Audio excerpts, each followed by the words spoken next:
É um prazer estar abrindo essa sessão noturna para celebrar os 20 anos do mestrado profissional em economia do Insper. Eu sou Rodrigo Soares, sou vice-presidente acadêmico. Estou dando as boas-vindas em português. Vou passar para o inglês em respeito ao professor Merton. So welcome all. It's with great pleasure that we here at Insper receive you for the celebration of the 20th anniversary of our professional masters in economics. As this short film actually showcased, I think economics is a lot about ideas and a lot about people and human capital formation. And our little contribution to this process, our little contribution to the progress of the country as well, also is embodied by our professional master's programs. And our professional master's in economics was the first one. It's completing now 20 years, now under the guidance of Paulo Sérgio, who's going to be saying a few words in a minute. I have a personal relationship with the program. I don't know if you actually know, but when I was an assistant professor at the University of Maryland in College Park, spending 4 months in Brazil, I actually taught Micro 1 in the first cohort of the professional masters at Insper, which also reveals my age, but that's okay. I think now it's inevitable to some extent. So I actually taught Micro 1 in the first cohort of this master when I was a visiting assistant professor here 20 years ago. And as I mentioned before, I think the professional now we have a PhD in business economics. We have a new doctoral degree in business administration. We have a professional master's in business administration. We have a master's in public policy. But the professional master's in economics was our first graduate program, and it's really an integral part of Insper's mission to create knowledge, to generate knowledge for the country, and also to help in human capital formation, to form leaders and entrepreneurs and professionals of the highest level. So we understand that this is really our professional masters generally, and the economics one in particular, really embodies this mission of transmitting the frontier of knowledge and creating high-skilled professionals that are going to have an impact in the private sector or the public sector in Brazil. So we have now actually formed over, I guess, 20 generations, right? 20 cohorts of highly-skilled professionals in both economics and finance.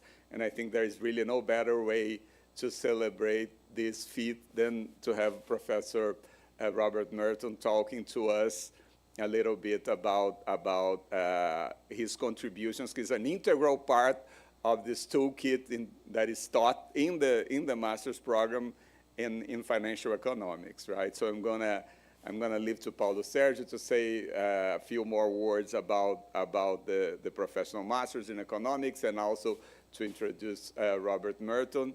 But welcome to Insper. I guess we probably have some cohorts of former students and current students, and it's really great to have you here, and really great to have this opportunity to share Professor Merton's knowledge with all of you tonight. Paulo Sérgio, please.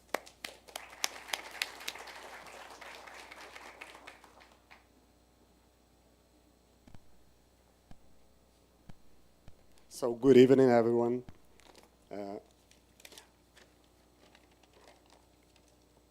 So I promise to be brief because we are all interested here to listen to the lecture from Professor Merton. But I have some data that I would like to share with you. That are some data from this 2 decades of the program that shows the quality of the program, the quality of the faculty that works with us, teaching and doing research with the students. So if I have 5 minutes just to show some data, I think it would be very nice to share with you. All right. Só clicar.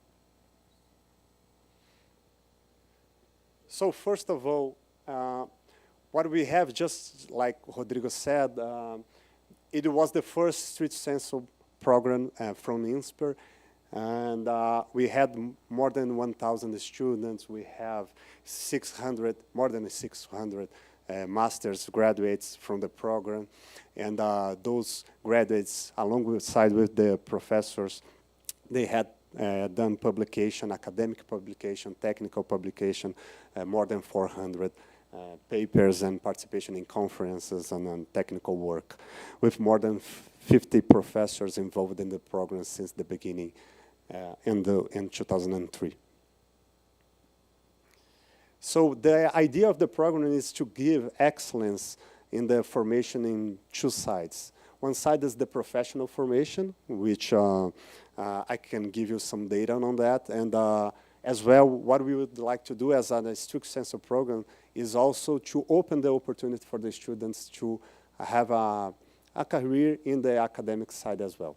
So in the professional career, as we can see from the slide, we have more than 100 former students as a managing director position in the industry, almost 20 C-level executives working after the program, 5 chief economists, vice presidents. From the academic career side, we have PhDs, faculty members. Some of the faculty members who even work with us here at the Insper, which is a pleasure to see our students getting back to be a professor. Researchers, postdocs. So the idea of the program is to give this academic and professional excellence knowledge on economics, and I can see from the data, and I hope you all can see together that this achievement, we after 20 years, we are very proud of it. This is just some example of the job placement after the master's formation of the students. So I will not go through the companies here, but most of the companies are recognized as leading in their industry, in their sector, and we are very proud as well to see that our students are referenced in most of the companies they work for. And finally, just to show that the program, of course, wants to give the opportunity to have access to the frontier of the knowledge in economics, but as well to give some contribution to the society. So we have more in these 2 decades, more than 200 technical works done and published, 150 academic papers published from our students and staff and faculty staff, more than 100 conferences that the students participate for knowledge construction and presentation. So before I end my talk, I think the idea here is to say thank you. Thank you for the students that belong to the program since during those 2 decades. Thank you for all the professors, the associate deans, the coordinators of the program. This was impossible to be done without the participation of good faculty, good administration staff, and for us, for me actually it's an honor to be here at this moment of the program to say thank you. To be very short in I have a short list of people that I would like to thank you nominally. Azita Sharif for all the help with Professor Merton to come here to do this special lecture, to have this special lecture for us. Professor Ricardo Rocha, Professor Eduardo Andrade, our alumnus Alexandre Vitorino, I think he was here at the front. It's very good to have you back at Insper. Professor Rui Ribeiro, Patrícia, Ellen, Rosalia, Elaine, André Barros, our sponsors from the noon event and now from our evening event, XP, Stone, Constância Investimentos, CFA Society Brazil, the Brazilian Finance Society, and of course our amazing faculty and administrative staff, our incredible students, and Professor Robert Merton to be here for coming to Brazil for the purpose of this event. So after all the thank you, I just want to introduce Professor. I'm pretty sure everyone knows what the contribution of Professor Merton in the academia and as well in the industry. Professor Merton is a distinguished professor of finance at MIT. He's a professor emeritus at Harvard University and a Nobel laureate in economic science, having received the award in 1997 for a new method to determine the value of derivatives. He currently serves as a resident scientist at the Dimensional Fund Advisors. His groundbreaking work in the field of finance has had a profound impact on economic theory and practice. He has been recognized for translating finance science into practice, which is pretty much what we aim to do here with our students in the professional master's program. And he had several contributions in the economic field, in finance theory, life cycle and retirement finance, optimal portfolio selection, capital asset pricing, pricing of derivatives, securities, credit risk, and so on and so forth. So I would like to now please ask for Professor Robert Merton to come here to the stage for us to have the special lecture.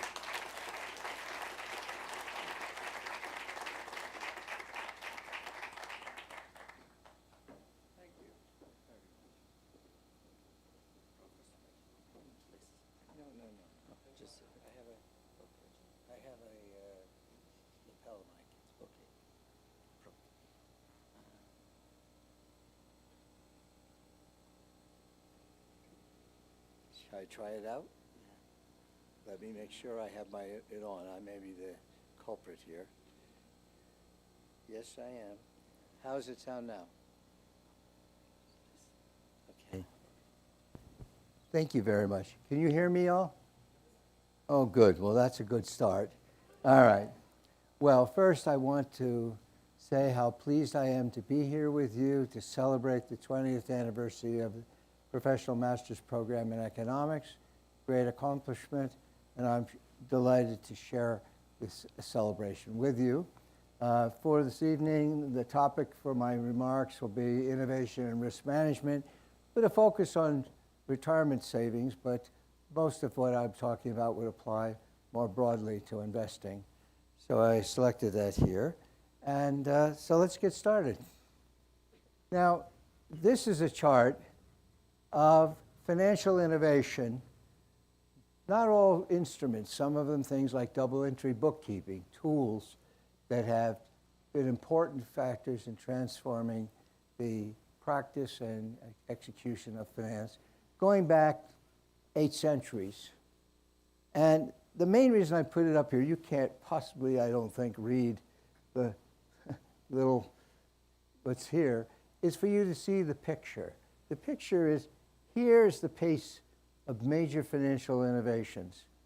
You see, they've been around going on for 800 years, but this is kind of the pace. Now, keeping it on the same scale, what do you observe? Okay? What do you observe?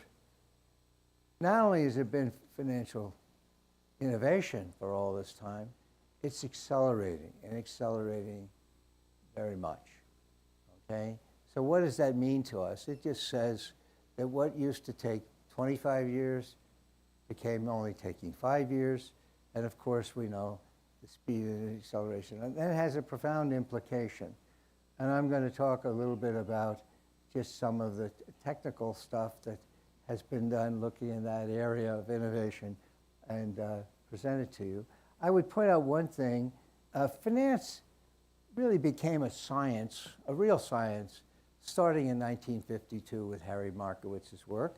And by the end of the 1960s, it was a real science. It had data, it had all the, which we need, good theories and so forth. You've studied many of them. And then you'll notice in 1970, it really took off. And I talked about that earlier today. I won't talk about it again tonight, but point out to you that a series of events, a combination of, compared to the past computer systems, all come together to create an explosion of innovation to begin in the 70s. which brought finance science and financial practice together in the 1970s into the 80s. And that partnership has continued to today. What's going on is static. I put up here, best practice is not good enough for best solution. Most of you are going into practice, I assume. And as you may well be aware, a standard practice, if you're going to look at an innovation, whether you're in a big company or whether you're in the government, is to say, you're going to build a retirement system. What do? You go out and collect the best practices in retirement from all around, and you take them all and throw them on a table, and then you kind of sort through them and say, well, this looks like that'd be good for us, and this looks like that would be. And you take all those good practices and you put them together and you come up with your design for your retirement system in the future. When I say that is not good enough for the best solution, what I mean by that is the following. If they're best practice, that means they exist. What does that tell you? It's a legacy. It's already built. What is that picture telling you? If you build on something that's made of all legacy, you're going to be obsolete before you finish even building it, okay? Just from the picture. Instead of asking what has been done, best practice, which you should look at, don't mishear me, but it's not good enough to get there for the whole thing. What you need to do is not only ask the question of what has been done, but ask the question, what can be done? Using the tools and things you've learned and experience as you go through your career, you have to look at things and say, yeah, haven't done that. We know we can. That's what you need to include if you want to stay ahead. And if you do that, let's say, with a country's retirement system, you could actually leapfrog the better systems because you're moving ahead. You're looking forward. Okay? And I use this analogy, so forgive it, I'll use it again. That I'm driving down the highway. Now, this is just among us. I'm driving a little fast. So I'm looking in the mirror to see if anybody is going to slow my pace down. There, and I say, wait a minute. I'm driving at 30 meters a second, looking in the rearview mirror. Okay? Now, that works when? When what's in front of me is the same as what's in back of me, right? Is that a picture that you say is a good model for financial innovation? My point is, it's changing a lot, and that's why I wanted to bring this to your attention. And I hope it excites you, because it means, this is a very vibrant area, and it's not a new thing.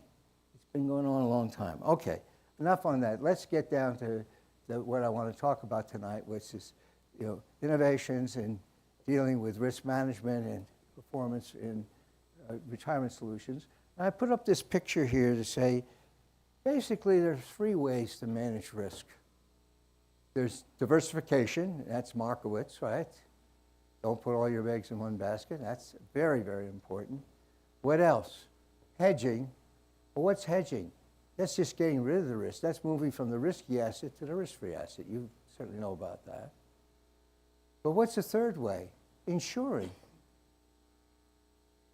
Now, when you're dealing with investing in securities markets and so forth, what's insurance? Options. Put options and call options. When you buy a put option or call option, you're buying insurance. If you write them, you're selling insurance. So I've drawn the pictures of the payoff, starting with, let's say we have the best diversified portfolio, the optimal combination of risky assets. You all studied that, right, here? Say yes, please. Okay, I know you have. So I'm going to take advantage of that with you and not have to explain with it. So you got the optimal combination of risky assets, and that's where diversification takes place. So we've already done all the alphas and betas, everything we can imagine to get ourselves what? The highest Sharpe ratio. What's that? The most reward and expected return for whatever risk we take in the portfolio. Sounds like a pretty good idea. Why wouldn't you want to do that? Okay? So we've already done that, and so we're looking at the payoffs to that. And if we just do that, we get the 45-degree line. If we then add in hedging, which means we substitute some of our investment from this optimal combination into the risk-free asset, then you get this green line, right?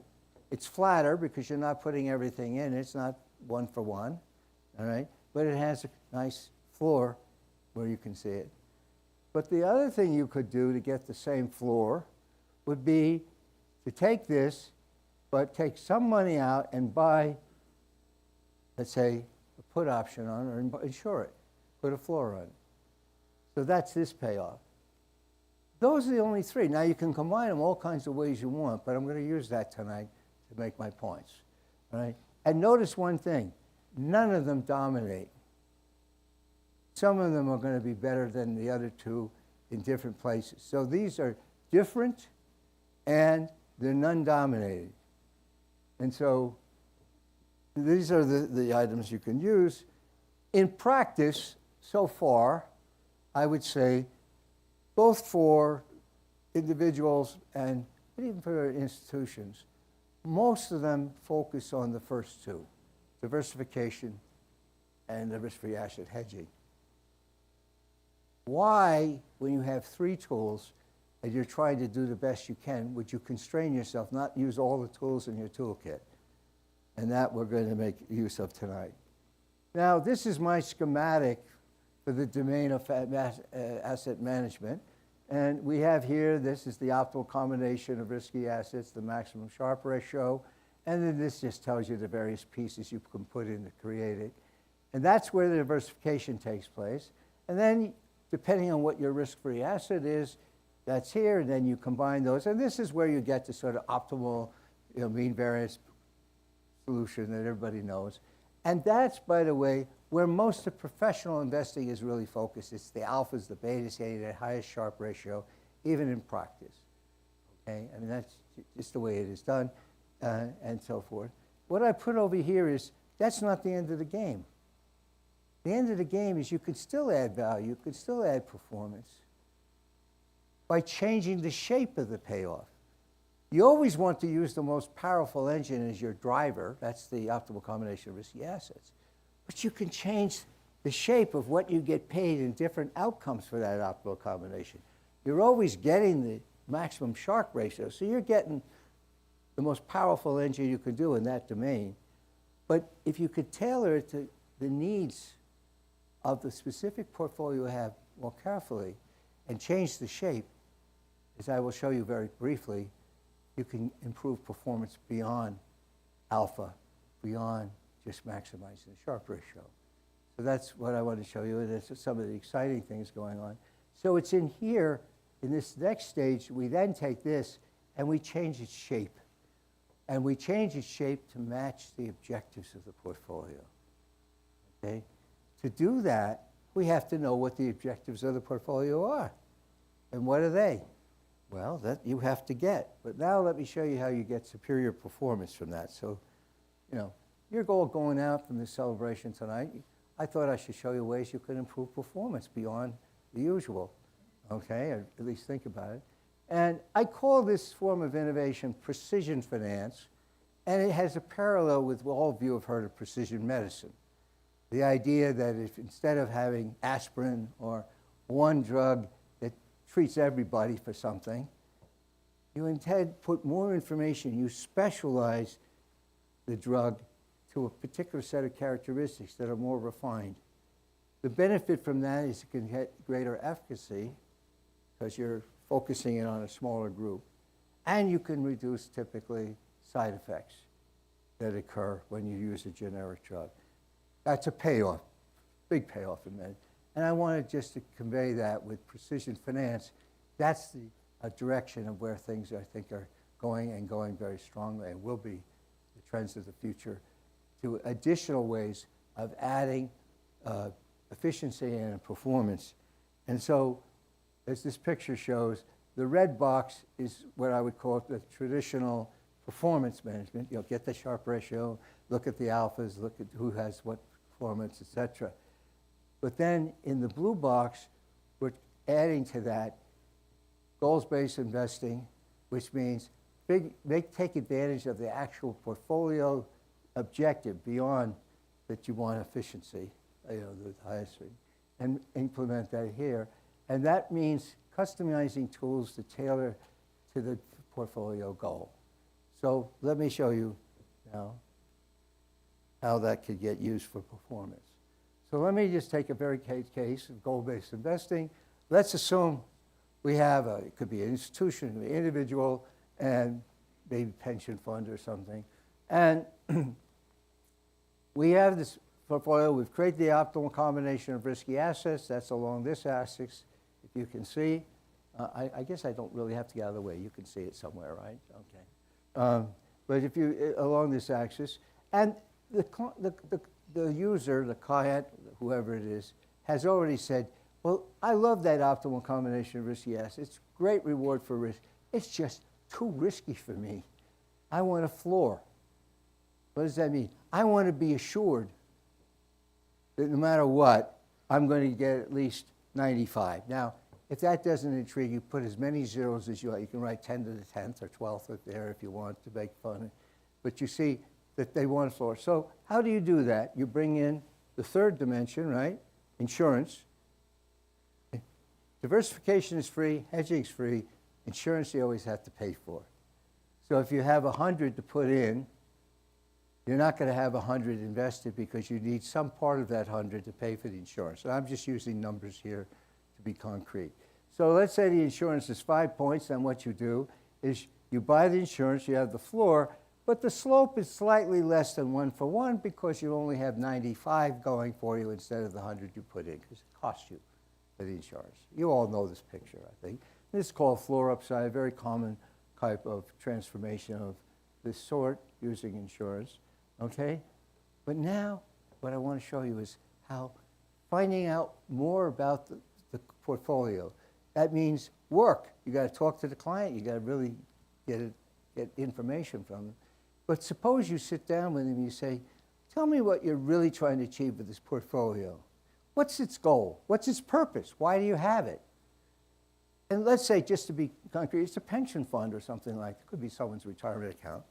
And you say, the goal of this portfolio is a fund, the goal, we may not get there, is to fund all our pension liabilities. But if we get there, we're done. We've achieved the objective of the portfolio. Now, would we like more than that? Would we like that? We'd like to achieve the goal and more.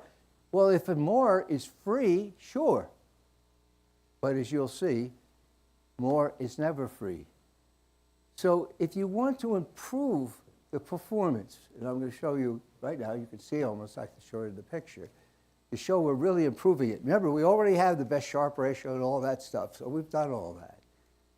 But if what we do is say, we're trying to get you to the goal the best we know how. That's what you're hired for, okay? Let's say we say, well, getting more than 190 is nice, but it doesn't improve us to the goal, because the goal is to get to 190. And you have to work to find out what that number is. I didn't say this is an easy thing to do, but suppose you can, then what could you do further? What about if you sold off everything above 190, above the goal, because getting above it doesn't improve getting to the goal. It's the goal plus, right? I mean, you like to have it, but it's not getting the goal. So sell it off. Now, there are many ways to do it, dynamic trading, et cetera, et cetera. Let's not get into that. But one way that's very transparent is, how could you sell off that part that doesn't help you to the goal? You just sell a call option with a strike price of 190. Boom. Because it's an option, you get a fee for it, right? You take that fee, and what do? You put it in the portfolio where it can work for the client. Let's look at the payoffs. Payoffs are, if we do this and stay here with floor upside, we find that we get the floor at 95, up to the point where the portfolio is 100, and then we go up here, And where do you get to the goal when the portfolio is at 200? Okay? Look at this. We're at 95. We have a floor up to not 100, but 95. We're on the 45-degree line. Any outcome between 95 and the goal, okay? For any outcome to the same portfolio, remember down here it's the same, for any outcome, it turns out that the amount of shortfall, how much you missed the goal by, is smaller with this than this. You can see it in the picture. And you see, when do you get to the goal? At 190. When do you get to the goal of 200? What do you know? That proves to you that the probability is higher with this strategy of getting to the goal than this one. Why? Because you can't get to 200 until you get to 190 first. So it has to have higher probability. I'm trying to do this in a very robust way. Notice I didn't put any assumptions about the distribution. So this doesn't depend on mean value, log normal, anything like that. Now, this isn't an arbitrage. Why? Because if the thing goes to not 190, if it goes to, the portfolio goes up to 150 or 60, you're going to wish you did the first one. So it doesn't dominate in that sense. But it dominates giving the goal. Can you see that this is improved performance? Smaller shortfall for every possible outcome, and a higher probability of getting to the goal. I didn't want to turn this into a class, but I wanted you to see what I mean by improving performance, by using goal-based investing, by using the goal and understanding it and changing the shape of the outcomes without doing anything to improve the Sharpe ratio. So it is different, and you can see it there. So I'm not going to go any further, and you can make any shapes you want. You could, like you have a Lego set of things you can do.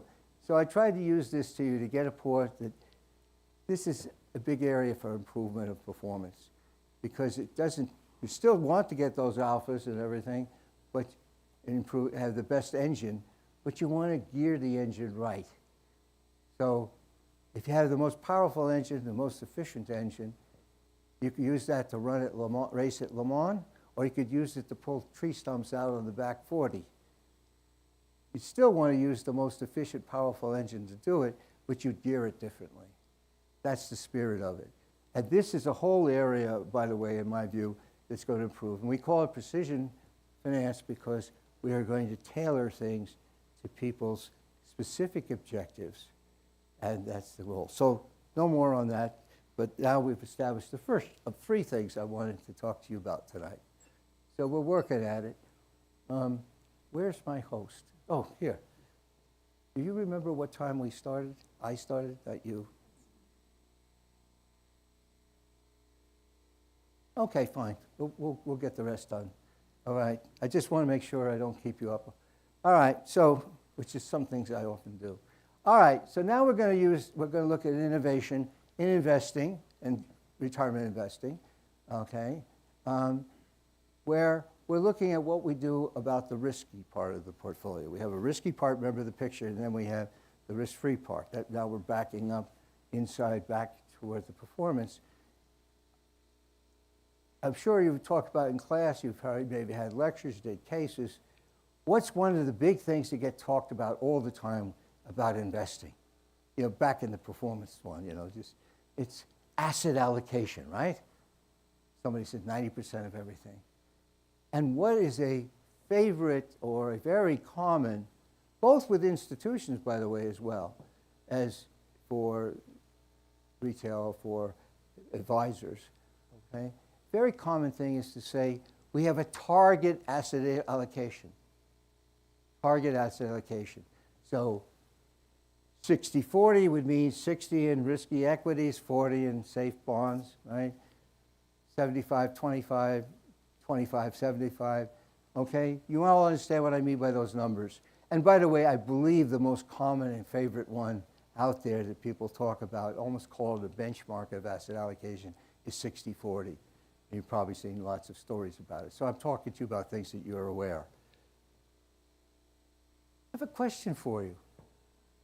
why is it important to target the asset allocation? Asset allocation is important, but why would you pick, let's say, 60-40, and you adjust the portfolio back to keep it at that same target, 60-40? That's what it means to have it as a target. You keep moving the allocation back. So you're stabilizing the asset allocation. My question to you, after all, you're all pros, why? Where in somebody's preference function do they say, yeah, it's really good for me, I like it, that you stabilize my asset allocation? I don't think you found that in any of your research work, any of the theories you were taught, that a stable asset allocation was something that people wanted. Now, I have a belief, but I can't say I can prove it, that the belief is that people like to use stable asset allocation as a proxy for what is a very sensible thing to have, which is stabilizing the risk of the portfolio. And what I mean by that is, we're working with an advisor, you're the advisor, you work with the person, their goal, or whatever, all their tastes, and you arrive at a risk level they're comfortable with, however you get there. This could be for yourself, but you arrive at a test. And it's some number. Now, unless you have a reason to change that mix, because new information comes in, you know, people's circumstance change. But let's say it's a typical next day, you've decided on that risk level and that position, and the next day, nothing has changed in your or the client's life. Do you see it kind of makes sense. Why would you change the amount of risk you take from today to a week from now, a month from now, or a quarter from now, without any new information? So I'm not talking about dynamic strategies where new information comes in and you change. That's a decision. I'm talking about the norm of what happens in actual practice, which is most of the time I'm not making this, new decisions, new information. But they're stabilizing the asset allocation. That's action they're going to take. Now, what I would say to you, and I hope you buy into this, unless there's some reason to change, why would you ever think it would be optimal to randomly change the amount of risk you're taking with no new information? I arrived at some risk level for the portfolio, that we understand.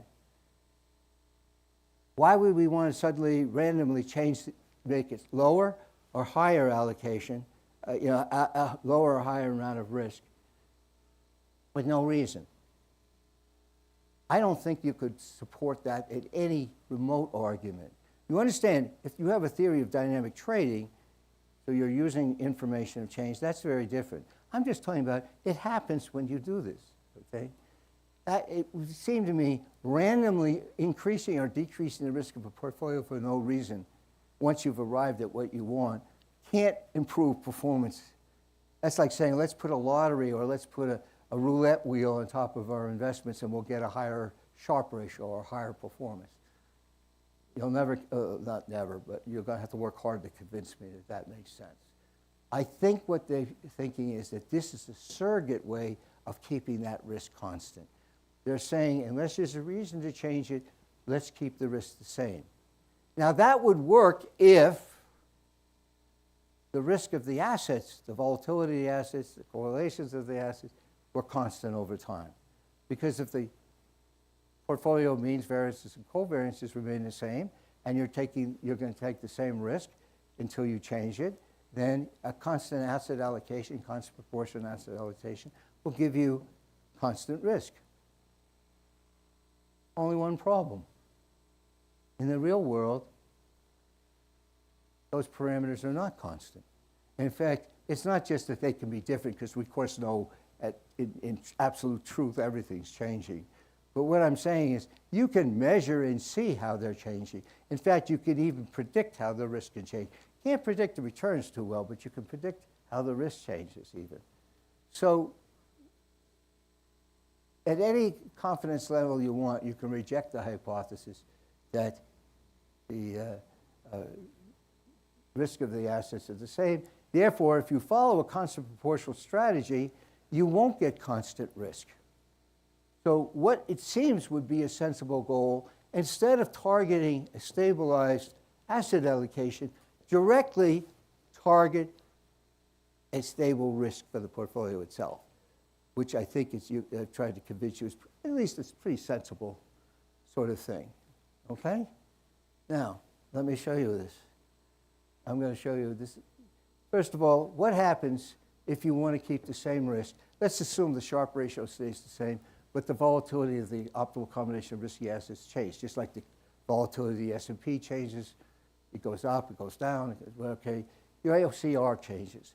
Up here, you see the menu of risk returns that you can have between your OCRA and the risk-free asset. You know that. That's like the menu in the restaurant. You pick how much risk you want on that line, and you know that if you drop down here, that off this line, which is the percentage you put in the optimal combination versus the risk-free asset, you can read that off this line. These are all things you've seen. Okay? So here's the optimal risk. You pick this point on here as the menu you like. Here's the action you take, and this is the mix. Now, what happens if the risk of the volatility of the optimal combination goes up or goes down? Let's say it goes down. If you want to keep the same risk, what are you going to have to do? If the risk of the asset, the volatility has gone down, to keep the volatility of the portfolio the same, what are you going to have to do? You're going to have to hold more of it. And if it goes up, what are you going to have to do? You're going to have to hold less of it. So you have to change your asset allocation to keep it constant. So if you can see here, I'll just give you a picture. So if the risk of the OCRA moves from here to here, reading off here, we had this allocation at this risk level. We're now going to have a different allocation, a larger one at this level because the OCRA has declined. So what I want you to see, and by the way, if it goes the other way, let's say we were here, it goes up, you see your asset allocation would move down by going up from here to there. But you'll notice the outcome is keeping exactly the same place you've been. You're doing exactly what you want to do. In terms of what matters, the risk return, where you want to be, okay, you're keeping that absolutely stable. So what I put forward to you is that if we can do that, we can improve performance. Absolutely. And it's something you can explain to people. I've tried to do it in simple terms, not that, I hope you don't think I'm being condescending. I'm trying to say, how would you explain it to a client that made sense to them? That's the way I'm trying. I'm talking to you as professionals, okay? How would you explain it to clients? I think the clients who are pretty interested in what you're doing with their money can understand that. I'm trying to give you the story line that you could use to do that, okay? So now let's look at facts, data. This is a chart for 30 years, 93 to 220, of a 60-40 strategy, using that kind of benchmark favorite, okay, where we rebalance the portfolio every month to 60-40 in allocation. That's stabilizing the allocation. In another way, we forecast what the volatility is going to change to, and we can do that, not perfectly, but we can do it. It's forecastable, okay? And just what I showed you that last two slides, if the forecast is higher, we reduce the allocation. If it's lower, we increase it. Purpose, keep it stabilized to the volatility. Okay? Look at this picture. The yellow is the realized volatility for this portfolio if you rebalance it once a month in the blue. And alternatively, if you stabilize, by meaning you forecast the next period's volatility, and you can do it to some degree, not perfectly, okay, then you see the gold line. What can you see from that picture? It's kind of a mess, but what can you see? You can see that the gold line, we set the target as 10% volatility, just that's that line. You can see the gold line stays much closer to here than the blue line. And I'll show you another quick picture so it's easier. Instead of monthly, suppose we just we did a rolling one-year volatility. You wouldn't do that, but just for your visuals. Now you can see very transparently. The blue is what you get when you stabilize asset allocation. The gold is what you stabilize when you target the actual risk itself and adjust the asset allocation. Both of them are stabilization. It's just a different criteria. And what you see here is For a good part of this 30 years, you were taking far too little risk. What's wrong with that? Your client wanted to take more risk so they could get the higher return, and you've let them into a whole long period of time of much lower risk and therefore much lower expected return than they wanted to have. You didn't do what you wanted they want. Of course, then you get other times where it's much higher and so forth. And of course, during the things like the 2008 crisis or something, you can see you can get dramatically increases in risk even though you're keeping the asset allocation constant. So that's what the picture's showing you, right? So what have I shown you? I've shown you can do forecasting volatility, otherwise we wouldn't have been able to get the improvement. In fact, in this one, we get a 57% reduction in the volatility of volatility, which is what you're looking at there. So we are doing material stabilization of what you want to do. It's not perfect, but these are early days. This is for real, what you're seeing. This is not a hypothetical. Well, I can't go into much more detail. I don't want to take your time on it anyway. But this is doable now. And with all the innovation and experience and stuff, you remember that chart I started, we're going to do a lot better at this. So it's only going to get better. So I'm trying to say, think about this. All right? And this is what we're able to do. Just on the annual, remind you, I mean the monthly, which I always find is a little harder to read, we got a 32% reduction there. So meaningful reduction. We're achieving improved performance, I think, by anybody's standards, okay? And it's doable, all right? So that's my message to you. Volatility stabilization versus asset allocation stabilization, unless you have a reason to change. That's okay. If you have a strategy, the vol goes up, you do something because you think you can earn a higher Sharpe ratio, that's all incorporated already. I'm talking about what happens by picking the wrong target. Okay, so let me move on quickly with this to the last piece. That's the risky part of the portfolio. But now we want to talk about innovation and improving performance with the risk-free part of the portfolio.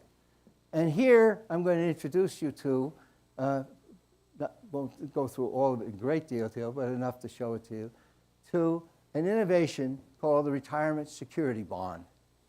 And it's basically, I'm going to tell you what it is. It's an innovation, started in theory, but an innovation to address retirement funding challenge by improving and creating an instrument that serves for people who want to invest in retirement, including people in the informal labor market, which also has other positive features I won't go through.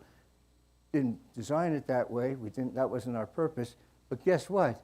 It does lots of other good things, and that makes it easier to implement this innovation if you can show other benefits to the issuer. And the issuer is the government.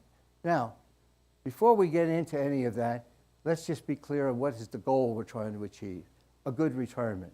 I'm using as the goal for that, which I'm pretty confident in with people I don't know, which says a good retirement is when you retire, if you can sustain the standard of living that you had at the latter part of your work life, right before you retired, the thing you're used to doing, if you can sustain that for the rest of your life, I call that a pretty good retirement.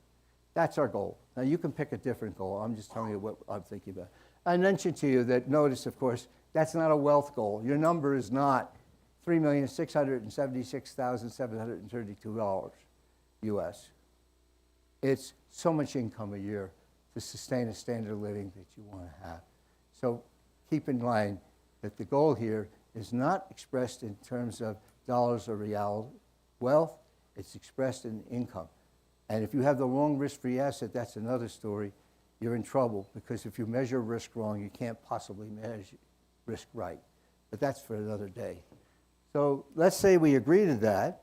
Then what is the nature of this bond? Well, I think some of you recognize what it is. You've even heard of RSPs, maybe some of you. Well, that's because your country, Brazil, or where you are here, okay, issued one of these, its own version, not exactly what I'm going to show you, but a version of RSB a year and 4 months ago.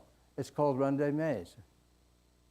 okay, in January 2023, this bond innovation, the risk-free asset, if you like, was actually issued by Brazil, the first country to do so. Give it as a clause for innovation, okay? It exists.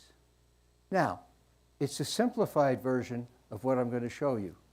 But the reason for showing you, spending what little time left I have, and I know I'm taking a bit, and you can stop me anytime you want, okay? But, you know, I got you here. You're in your seats. All right. But what I want you to see is, if you understand not only what the full-fledged design is and why, not just because I said it so, but so you understand why would you want this feature. Just the same thing I did with you with the first two, to show you why you would want those things, not tell you. Okay? Then, if you look at that, I'm going to take you through. That's going to do two things for you. One, it's going to have you understand, at least in element, why these things were in the design, that it wasn't just, hey, seems like a good idea, why not do it? Every piece of this is an attempt to make this work as well as possible. And when you're doing actual innovation, writing something on a napkin is not good enough. Implementation is critical. And if you don't do all of that part just right, and you want to create something important and big and succeed at it, you won't unless you put in the detail. That's one. The second is, I'm hopeful, since you've issued this bond here in Brazil, one, that first of all, that it works out well. I'm happy you did it. I think it's good for the people, and I sure hope it works well. I can't do anything about it, but I hope it does. But if it does, like every other innovation that you see that's serious, this is version 1.0 that you have now.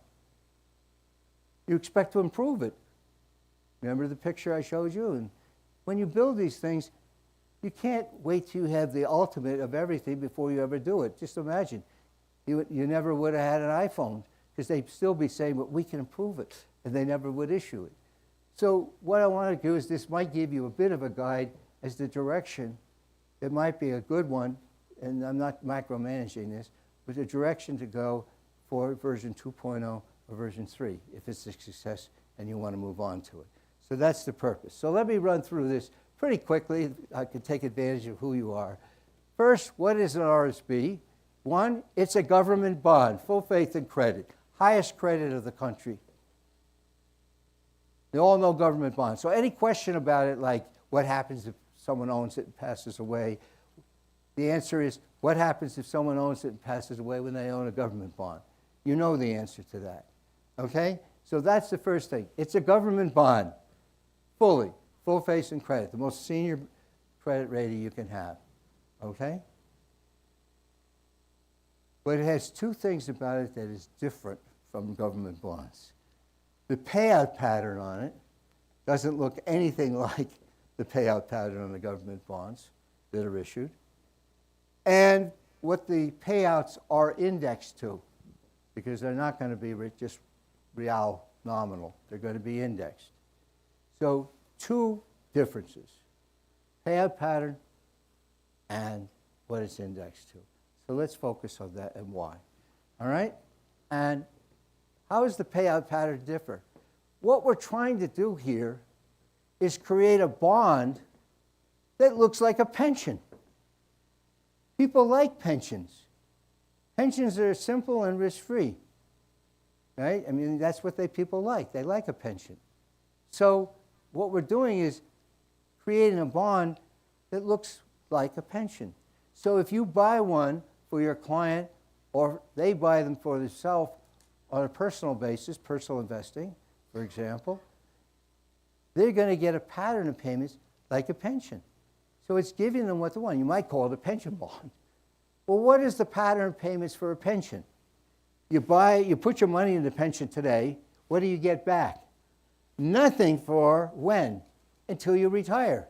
And then what do you get? Level payments. Let's not worry about what they're indexed to, but you get level payments for a time. If it's a bond, it's going to be a specified time.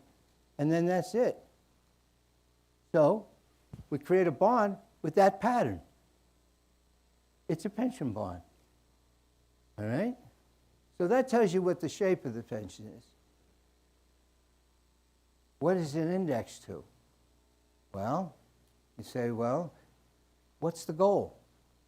Remember, you all, at least I saw you all, you may not have seen each other, go, yes, pretty good goal is to have a standard of living, enjoy at the latter part of your work life. So if we've agreed to the goal, well, if we're going to achieve that goal, if we just, let's say, indexed it for inflation, would certainly be something we'd have to do. What's the problem? If I buy a bond, this bond indexed for inflation today, what am I locking in? Today's standard of living. Because I'm covering inflation, but nothing more. If I were, 40 years old, maybe when I get to 70 or 75 or whatever, I retire, maybe that standard of living is not going to look quite so good, because we hope that the standard of living is improved. So if we want to match the standard of living, not the average of your lifetime, who wants that? Student and all that sort of thing. That's a completely, I can't imagine why anybody wants that. What preference function would give you that? If you're going to do that, then you have to be able to give them, if it's going to be the safe asset, you have to be able to give them both inflation and standard of living. What can you index it to? How about aggregate per capita consumption? It covers inflation and it covers consumption inflation, not GDP or producer price index, which is irrelevant. It covers the thing that you care about in retirement, consumption. And it covers that inflation. What else does it cover? Changes in standard of living. If aggregate per capita consumption goes up, your standard of living has gone up, okay, corrected for inflation. So it does both those duties in one well-understood type principle. That's why we choose that. And that's our goal, to build the right principle. Now you see what this does, and I'm looking at the time, so I'm going to have to speed her up. Oh, first here, let me just quickly show you. Frequently people say to me, and I've been doing innovation for a long time, as soon as you come up with an innovation, the first thing they say is, you can't do it. Or they say, nice idea, professor, very, very clever, but we have, I'm using US, forgive me, we have 30-year TIPS, long-term bonds, protected for inflation. Good enough. It's not perfect, but it's good enough. How many times have you heard, good enough? Well, when you hear that, they may be right, but confront it with the data. Look at it. Don't just say, oh, I guess it's good enough, nobody wants it. Look here. If you buy the bond, let's say I took someone who's going to retire in 2058, okay? So if we're going to make it like a pension, it's a bond that pays nothing until 2058, and then it starts paying. And so there are a whole bunch of these bonds, as you actually have here from NMA, lined up with different starting dates for payments, okay? And by the way, when you go in to buy them, you know your retirement date? It's like buying shoes. What is the first thing you look like when you go to a shoe store or you go online? You look at the size you have. You go in, if you're a 12, you look at the 12s. If you're a 6, you look at the 6. What's the point of looking at things that aren't your size? What's the point of looking at a bond that isn't matching your retirement date? So you always buy, in this case, 2058s, as long as that's the year you're going to retire. Now, if you change it, you change it. But if you don't change it, you always buy it, whether you buy it today or the end. So here's the payment pattern for 2058. You pay the money, you get nothing until 2058, and then you get level payments. Now, gee, getting nothing doesn't sound good. Well, let's look at what happens if you bought the TIPS. Almost good enough. That's a 30-year bond. What does it do? It pays coupons every 6 months. And you get this little payment coming in. Remember, this is not in a fund with professional managers pooling. This is someone's investment. Either you advise them or something. This is someone's investment. And they're going to, every 6 months, that person has to go and figure out, what do I do with this coupon payment? And if they're early in their career, how big do you think that coupon payment is going to be in real? Pretty small. So what do you think they're going to do? Forget about transaction costs, fees. Just their time and motion to get themselves together, to invest, 100 real or, whatever the number is. You get my point. They're not going to do it. It's a big pain. The beauty here is they have nothing to do. They don't have to reinvest it.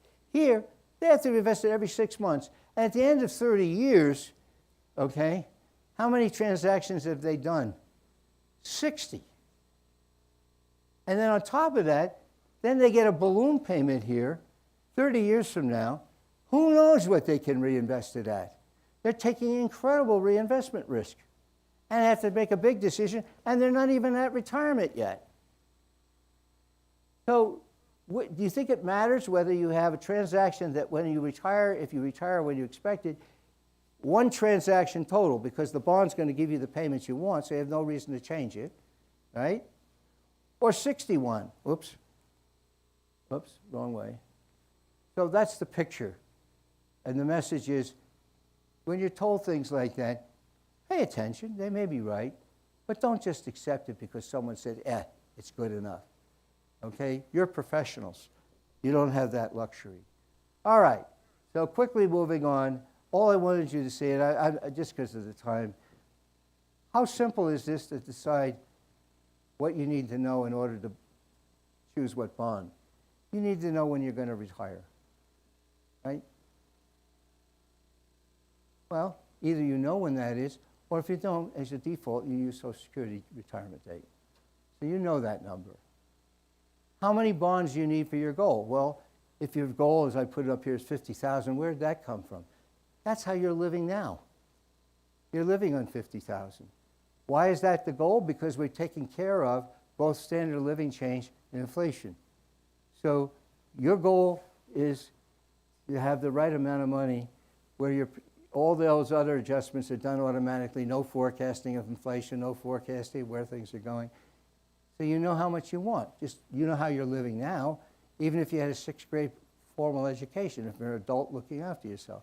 So you see that what you need to know, the goal is right. And then quickly, if you're buying these bonds along the way, it's the same bond no matter when you buy it. So you don't have a portfolio of bonds. You just have one bond, but more and more of the same bond. All right? And finally, let's say you're down the road and you say, how am I doing? Well, suppose they have this pays $10 per bond. So what's your goal? If it's 50,000, it's 10 divided into 50,000. 5,000 bonds is your goal. It wasn't too hard. You have to have a calculator, but beyond that, nothing else. And then what do you say? I have 3,000 bonds. How am I doing toward my goal? Well, if my goal is still 50,000, I'm 60% there. So you know where you are at any time, and you know where you want to be, and now you can think about what should I do about it. Maybe I should change my goal, or maybe I should go out and buy some more. You see how it works? All the information you need to use this, you already know. You don't do better than that. It's like taking a cell phone or mobile phone out of a box and not having to read the manual. You already know what to do. And that's the important piece that I wanted to put here. All right, I'm not going to go through who the users are, but the users are everybody. And ideally, institutions are going to love this. Pensions and insurance companies who write annuities, this is their perfect hedge. In fact, in their portfolio, they could pick, if there are enough of these bonds, they could actually match the portfolio to their actual people who are in the plan. If there are a bunch of old people in the plan, they buy a bunch of fairly short starters. If they have a bunch of very young people in the plan, then they buy the others. So they can actually match it, which means whether an insurance company or a pension fund, they are tracking the risk-free asset, which this is for them, much more accurately, which means they don't have to have a reserve saying, well, there's uncertainty about the outcome because we have that TIPS bond, which isn't going to give you quite the right amount. So what does that do for the institution? It can prudently not have to have a reserve for it. So if it's 60-40, they have 40 in there and no more. They have no cushion, and they get more shots at a higher return for their people. So that's the message. I'll stop on that. I've run over. I'm not going to go into why the government's best issue, But I wanted you to see this. By the way, I just wanted to show you that this is, I was recognizing that's from your website, okay? You can find it. So as I finish with you, we looked at precision finance, the future, goal-based investing. We looked at an important thing to consider as an innovation for the risky part of your portfolios. It's rather robust in its principles. And now we looked at what the risk-free asset is. And what we've seen is what you've done with RendeMaze is not the same as this. You don't have an index to per capita consumption, among other things. And institutions can't buy it, only individuals. But this is version 1.0. And there were good reasons for doing what they did when they did it, okay? So you know where we want to go for 2.0 and 3.0. And maybe you'll even be involved in some way or another in counseling them, if it works out, to do it. With that, I thank you very much. I apologize for running over. I hope I haven't kept you from a great dinner, but I wanted to thank you for coming and being here.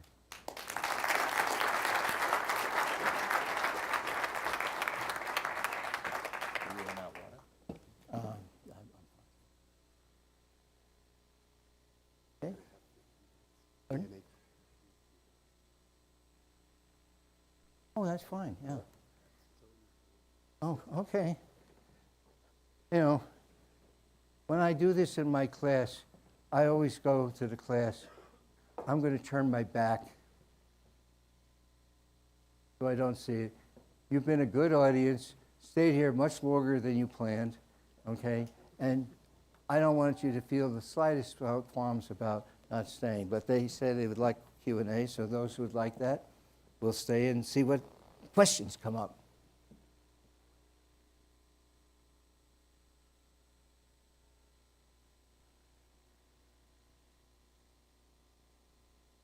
Thank you. You have another one of them? I can share mine. Olá, tá funcionando. Agora tá funcionando. All right. So we're going to have a small session of Q&A. So if anyone has any question that wants to ask for Professor Robert Merton, you can just raise your hand and we bring the microphone for you to ask the question. All right. I can break the ice. And just a question. Actually, I bought randomized, the Brazilian bond. So, and I think the difference is that actually there is a fixed real return over the price index, right? So, and I guess it means like a different long-term distribution of risk between, I guess, both the government and the bondholder, right? Can you talk a little bit about how you see the difference between your design and the Brazilian and the Brazilian design? Very good. Well, it seems to me very obvious. You know, this creating RendeMaze was a project of the Treasury. It was all done by your Treasury, not outsiders. It was a decision that they wanted to create this. And they made the decision in their first design to have it with linkers to inflation, but not the consumption. Now, I can explain to you very easily why it made sense to me. You have a linkers market here. You have a good one. It's been trading, you have it. It already exists. Had I taken the time to run through, maybe you could share the slides if anybody wants them, why we picked government and what are some of the benefits of this, okay? That, you know, the index that they picked, the inflation, you already have that one, you're already trading it. You didn't have to create a new agency called the RSB agency. You didn't have to create a whole new pricing models and get people comfortable with it and competition, the way it always happens when you create a new innovation like that. There's a time where there's competition, the market will figure it out, just like they did with inflation bonds were issued, and it'll work. But there's a lot of that happened. Instead, they were able to do it immediately because everything was there. The processing, everything down to communication. People can buy them. That was all in place. You didn't have to create a new auction market. You didn't have to create a new committee or a new anything. And you could also assure people, since you are not trading them, you're selling them directly to and from Treasury because the amounts are very small, as they should be, to be useful to people. They want to be able to assure everyone that there's no subsidy built into this. So they use the most, well-traded market in Brazil, I assume, or certainly one of them, which is your government bond market. And these are not amateurs. These are not meme stock buyers. These are professional investors. And the prices there, one could therefore say, are fair prices. And if you price your RSPs or other banks off that, that's good credibility. So that makes sense to do that. But I hope it makes sense to you to see why, if you could, another later innovation, consider moving to consumption. In fact, we're doing work, my colleague here and I, on developing pricing models. That work is going on now for that. So it's doable, all right? I mean, it'll take time. But think about it, because think through the benefit that it provides in terms of simplicity and hitting the mark of what matters. And especially over a long time, leaving out standard of living, if you look at the data, it depends on the country, but that's a big uncertainty. You can get to a much smaller place than you thought you would. So I don't know, I did not communicate why they chose this or that. That's up for you to go and find out from your friends and colleagues. But that's my supposition. And so it makes sense to me. But that doesn't mean you leave it there. All right, thank you for the answer. Anyone has any other question?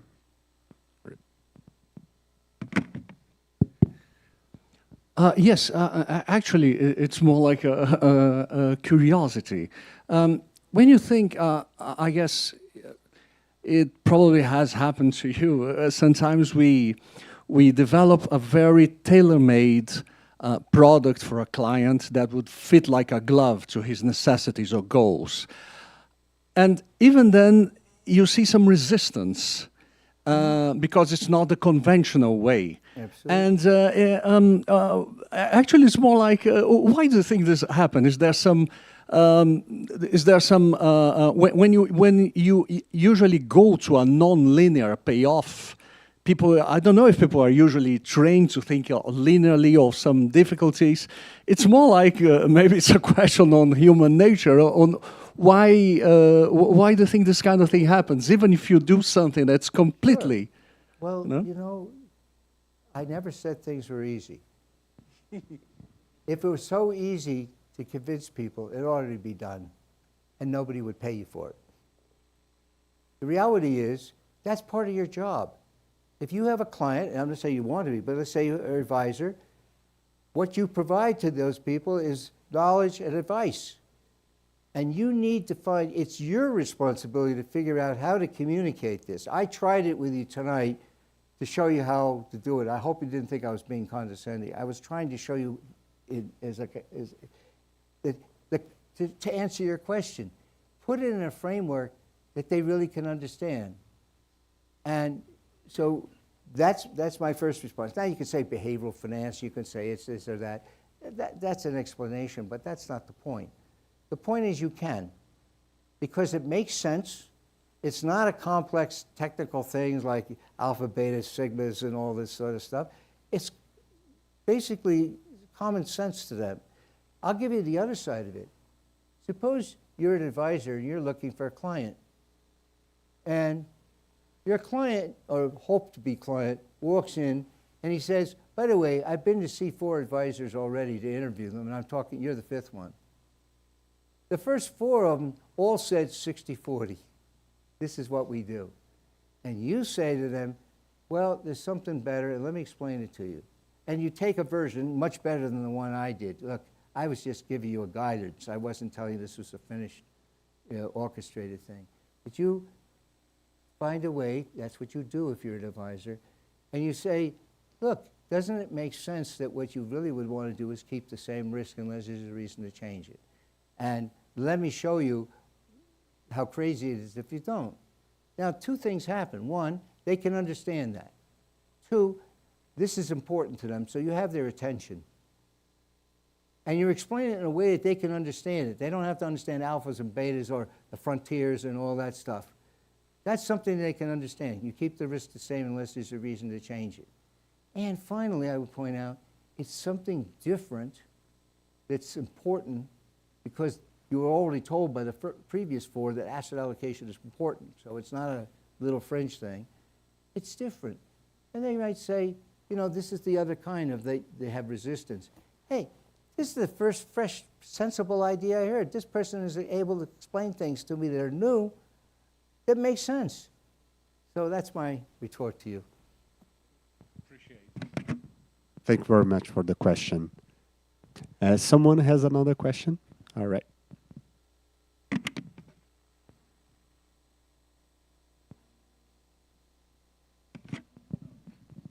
Oh, you got the bum one. I would retire that one for now. Otherwise. Thanks again for the presentation. So a quick question, like what's the job of a pension fund in a world with a retirement security bond? Because the way the industry is organized now, like if you have a defined contribution plan, is that you invest in a pension, you accumulate money, you have wealth at the end of your working life, and then you buy an annuity. But here you're providing a forward starting annuity. Yeah, so you mentioned that they may like to have this bond, like to cover their liabilities, but isn't that replacing actually their job? How can they reinvent themselves? I in love world? this question. Thank you. I didn't plan this with you, right? This was all on your own. Okay. I didn't want you to think this was a canned question, but I love this question. One of the beauties of this from an advisor point of view, look, you're saying to me, gee, as an advisor, you're putting me out of business. The answer is no, I'm not. Why?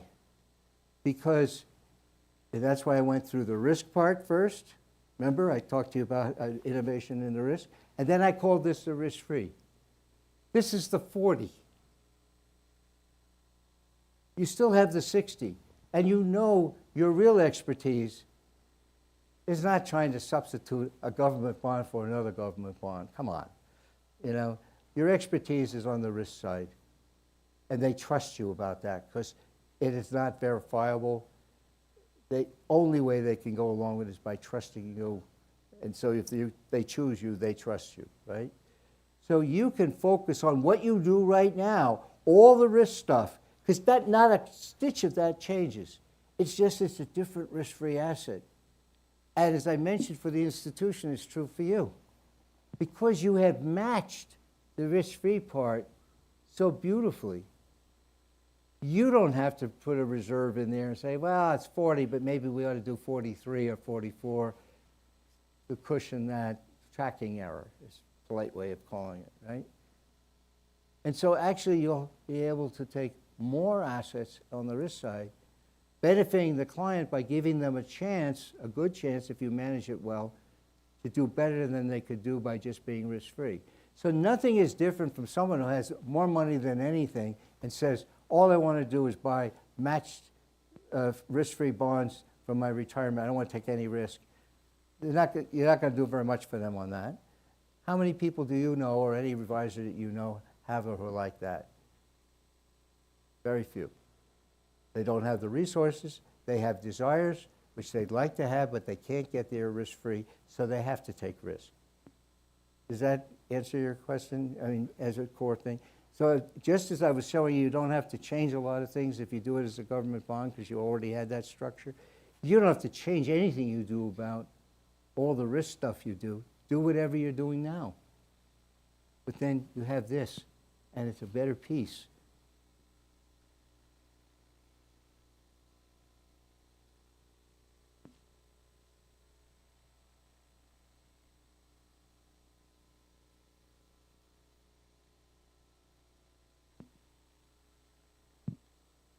Hi, Professor Merton. Thank you very much for the lecture. I wanted to ask a bit about the volatility target. We have a recent problem with doing financial econometrics, which is COVID.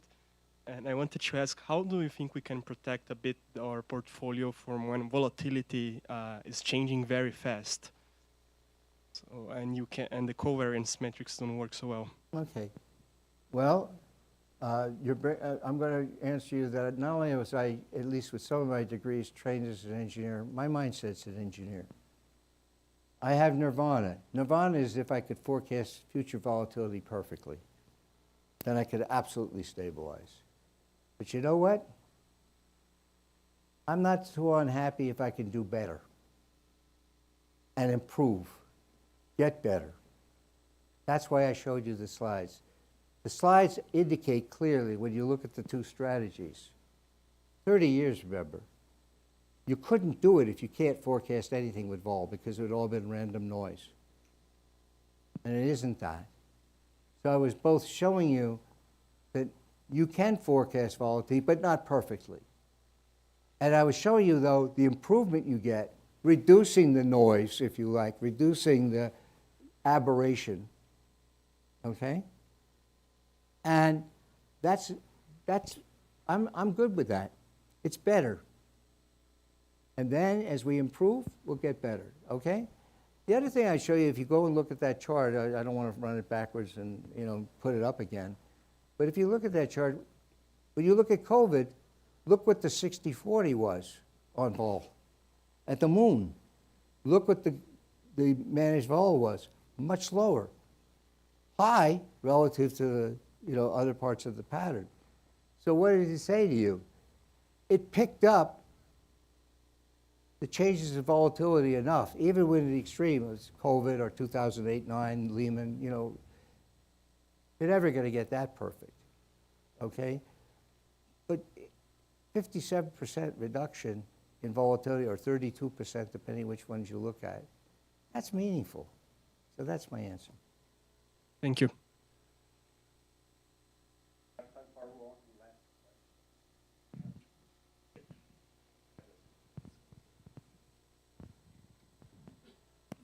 Thank you, Professor Merton.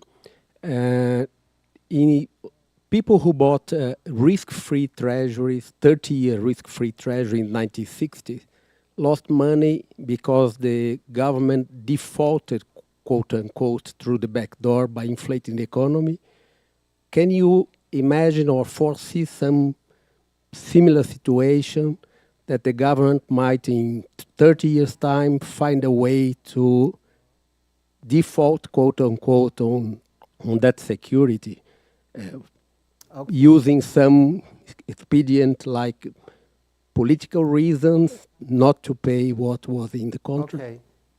Now, we're building a pension solutions, okay? We're not dealing with people who are ultra wealthy, who could put money all over the world and have a plane to get out of town if things are not there. They are well taken care of. We're talking about designing not just for, the middle class or even working class, but that's important too. But we're including the informal sector here, by the way, remember, which sometimes is not that, okay? But also for people who are mass affluent, but they live in a country.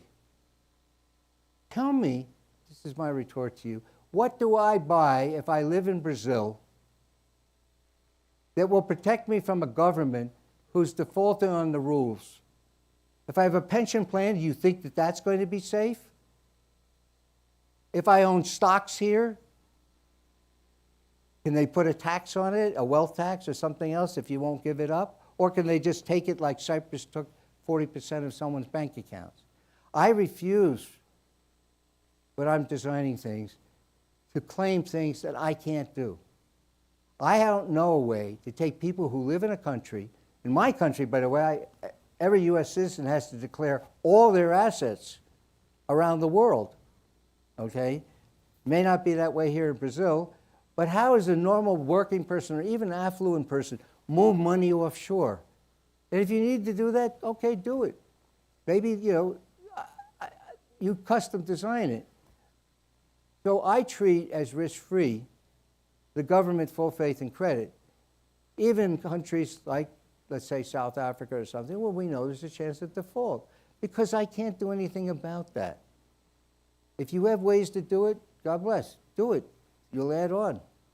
But don't pretend that if you have a private sector investment, you'll be okay because you have ownership rights. Once a government is rogue, or at least violates the rules, my rule is they can do almost anything. That's the nature of government. And that's a risk I don't know how to deal with. So that's my first response to you. And know, I also would mention just, you have a equivalent of RSCC here, you know, the Securities Exchange sets regulations. If this was issued by a bank, a private bank, you know, a private sector bank, what would be the disclosures that would have to be put with this bond when you sold it? It would have to say, yeah, you're promised this amount of money being paid to you, but understand there's a risk you won't get paid.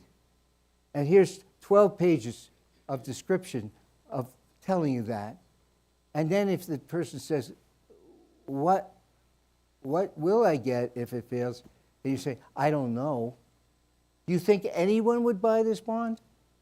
No, it's too complicated, too. So by doing it with government, in most governments, now I don't know here in Brazil, but in the United States, U.S. Treasuries, full faith and credit, are exempt from diversification rules. They're exempt from having to put risk disclosures in. Okay? So that's another reason for using government treasuries, because it makes the disclosures tolerable. But thank you for your question. It's a good question.